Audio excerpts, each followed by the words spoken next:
హామిగోస్ నమస్తే welcome to టీఫై and right now నా ముందున్న గెస్ట్ గురించి చెప్పే ముందు స్టార్ మాలో ఇస్మార్ట్ జోడీ అనేది తెలిసిందే దిస్ థర్డ్ సీజన్ అనమాట. ఇందులో కూడా చాలా మంది కంటెస్టెంట్లు ఉన్నారు.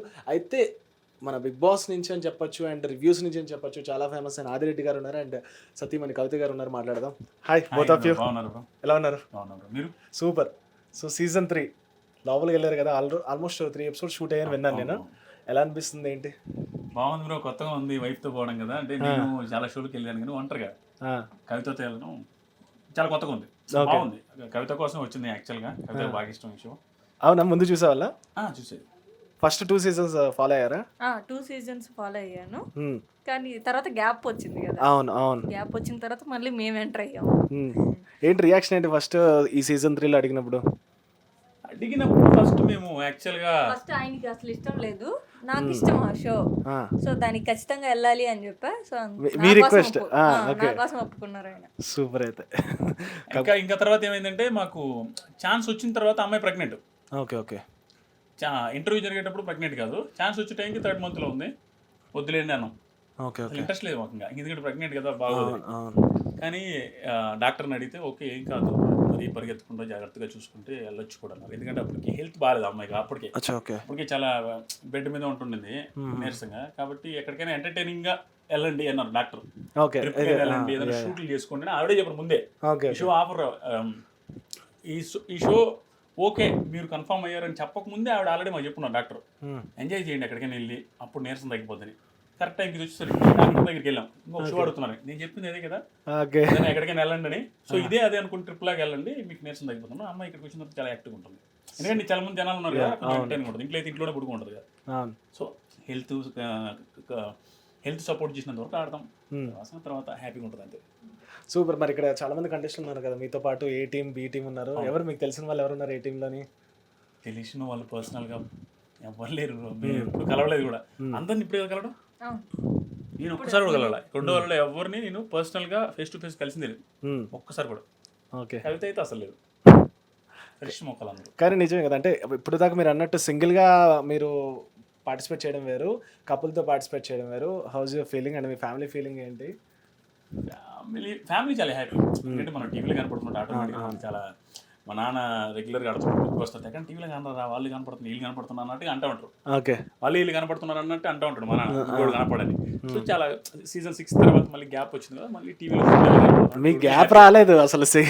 బిగ్ బాస్ వాళ్ళు చూడటం కన్నా మీ రివ్యూస్ ఎక్కువ మంది చూసారు. ఆ రకంగా చూస్తున్నారు. టీవీ ఆడియన్స్ కి ఉంటుంది కదా, అది బాగా హ్యాపీనెస్. మళ్ళీ వైఫ్ తో రావడం ఎట్లా అంటే డిఫరెంట్ ఫీల్ బ్రో. ఎట్లా అంటే మనం సింగిల్గా ఉన్నప్పుడు మనం ఎంత అగ్రెసివ్గానే ఉంటాం, ఎంత కామెడీ అయినా కొంచెం లెవెల్ దాటైనా మాట్లాడగలుగుతాం. వైఫ్తో ఉన్నప్పుడు మనం కొంచెం కంట్రోల్గా మాట్లాడాలి, పద్ధతిగా ఉండాలి. అంత ఈజీ కాదు. ఫస్ట్ టైం కదా, అది కొంచెం ఇప్పుడు నేర్చుకుంటున్నా. తర్వాత ఫర్దర్గా ఏదైనా వైఫ్తో వెళ్ళడానికి కొంచెం ఈజీగా ఉంటుంది. సో యాక్చువల్లీ ఈ షో కాన్సెప్ట్ వచ్చేసి భార్యాభర్తల మధ్య ఉన్న బాండింగ్ కానీ ఇదంతా తెలుస్తుంది. యాక్చువల్లీ క్వశ్చన్స్ కానివ్వండి, గేమ్స్ కానివ్వండి అన్నీ. బట్ మీరైనా ఎక్కడైనా చెప్పారో లేదో నాకు గుర్తులేదు. బట్ ఇక్కడ షార్ట్ అండ్ స్వీట్గా ఎన్ని ఇయర్స్ అయింది ఇప్పుడు మీ మ్యారేజ్ అయ్యి? 5 years కంప్లీట్ కాబోతుంది బ్రో, ఇంకొక 2 months. ఓకే.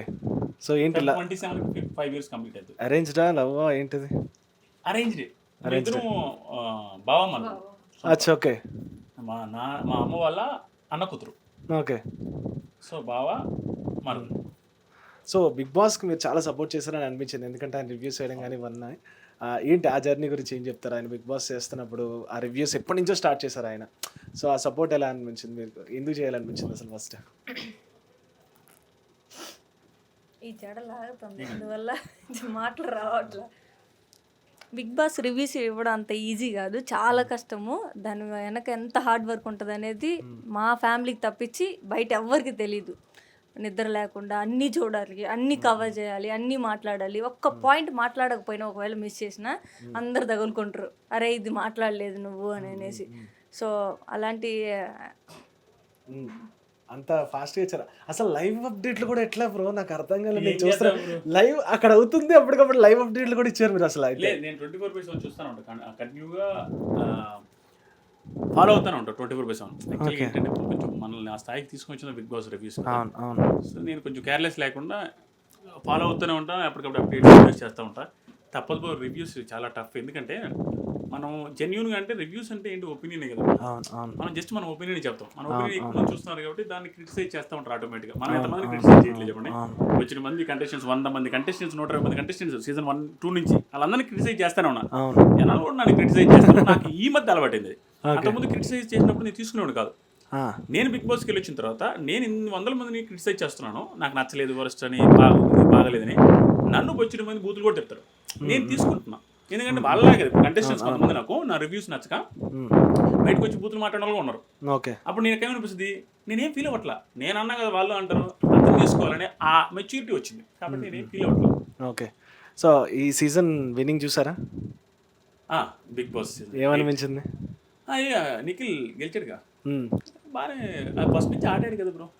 ఓకే ఓకే అతనే. ఇప్పుడు ఈ సీజన్ ఏమైందంటే కొంచెం ఫస్ట్ నుంచి ఈ సీజన్ ఏమైందంటే బ్రో, ఫస్ట్లో మధ్యలో వైల్డ్ కార్డ్స్ వచ్చారు కదా, జనాలు ఎలా చూస్తారంటే ఫస్ట్ నుంచి ఆడాడు కదా కాబట్టి ఓవరాల్గా కనెక్షన్ పెరుగుతూ వస్తుంది. ఓటింగ్ వేస్తూ ఉంటారు, అలవాటు పడుతుంది. గౌతమ్ మా మధ్యలో వచ్చాడు కాబట్టి ఆటోమేటిక్గా ఓటింగ్ అలవాటు పడడం కష్టమైంది. అదే కానీ గౌతమ్ ఫస్ట్ వీక్లో వచ్చినట్టే మేబీ హై మార్జిన్తో గౌతమ్ గెలిచుండేవాడు ఓకే ఈ సీజన్. ఓకే సో ఒక ఫ్యూ క్వశ్చన్స్ అడితే ఇద్దరు గురించి చెప్పండి. బాగా కోప్పడేది ఎవరిద్దరిలో? నేను. ఓకే ఫస్ట్ సారీ చెప్పేదారు నేను. అవునా? వంట ఎవరు బాగా చేస్తారు? కవిత. బాగా కవిత చేసేదే కవిత. నాకు అసలు ఏది రాదు అసలు. బిగ్ బాస్ హౌస్లో ఏదో కొన్ని కూరగాయల ట్రీట్ కట్ చేసి నేర్చుకున్న తర్వాత వాళ్ళ షాపింగ్ ఎవరు బాగా చేస్తారు? నేనే. బాగా అంటే మీ ఉద్దేశంలో? అంటే ఎక్కువసేపు ఎక్కువ టైము ఎక్కువ కాస్ట్లీ కొనడం కానీ అన్ని. కాస్ట్లీ నేను కొంటాను, ఎక్కువసేపు చేసేది. యాక్చువల్గా కాస్ట్లీ కొనే వాళ్ళు ఎక్కువసేపు చేయరు షాపింగ్. ఏదైనా నచ్చుద్ది తీసేసుకోవాలి వెంటనే. అయితే కాస్ట్ చూస్తుంది కాబట్టి తక్కువ రేట్లో మంచి దొరకలేదు కాబట్టి ఎక్కువసేపు చూస్తుంది, అది ప్రాబ్లం. ఎక్కువసేపు చేసేది షాపింగ్ కవిత. కాస్ట్లీ అయితే తీసుకోదు, మీడియం చీప్ అండ్ బెస్ట్లోనే తీసుకుంటుంది. ఎక్కువ ఎవరు వెలుగుతారు? కవిత. నేనే. ఓకే మంచి పర్ఫెక్ట్ టైమింగ్ అసలు. సో ఫైనల్గా ఒకటి ఎవరు ఫస్ట్ ప్రపోజ్ చేశారు? నేను. Okay super, thank you so much, all the best మీ ఇద్దరికి. ఇస్మార్ట్ జోడీలో సూపర్ సక్సెస్ అవ్వాలి మీ జర్నీ అని కోరుకుంటున్నాను. థ్యాంక్స్. మీరు మీ ఇంటర్వ్యూస్ కూడా చాలా చూస్తే బాగుంటాయి. Thank you so much. అందుకే నేను చూడంగానే మాట్లాడబోతే thanks. So that's it guys, this is ఆజమహి సైనింగ్ ఆఫ్.